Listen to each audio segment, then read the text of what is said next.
Hello, আসসালামু আলাইকুম। আমি চলে এসেছি পাগলা মসজিদের সামনে। আমি ইনশাল্লাহ কিছু হাদিয়া মানত করেছি, আমি সেই পাগলা মসজিদে দেব। এর আগে আসছিলাম আমার এক বন্ধুর সাথে, আজকে প্রথম দ্বিতীয়বার আসলাম। এখন আমি এই পাগলা মসজিদে কিছু হাদিয়া দেব। আমার সাথে রয়েছে আমার বিবি, সেও দান করবে।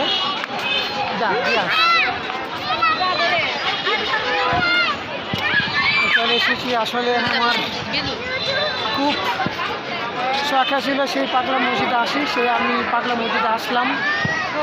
পাগলা মসজিদে অনেক মানুষ সবাই দান করতে আইছে, আমি সে দান করতে আসলাম।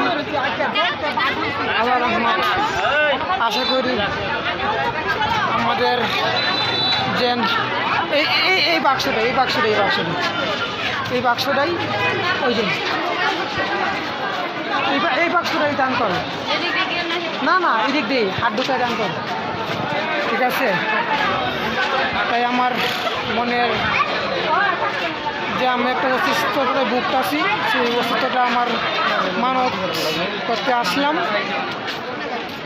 আশা করি মানবটা আমার ধন্য হবে।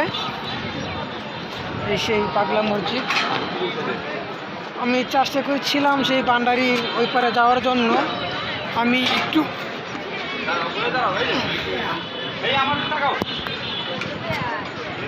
অনেক কষ্ট করে এটা পার হলাম।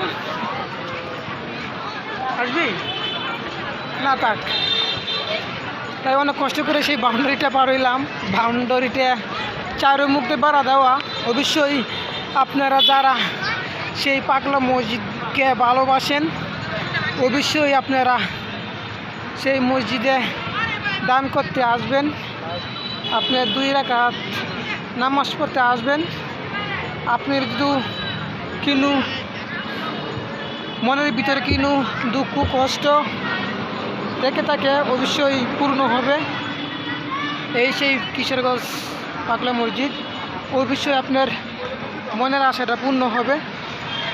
সেই মসজিদে দান করলে অবশ্যই আপনারা যে কোনো জিনিস নিয়ত করে অবশ্যই সেই পাগলা মসজিদে আসেন, ইনশাল্লাহ আপনাদের মনের আশা পূর্ণ হবে। আমিও অনেক দিন ধরে ভাবতেছি সেই মসজিদের কিছু হাদিয়া দেব।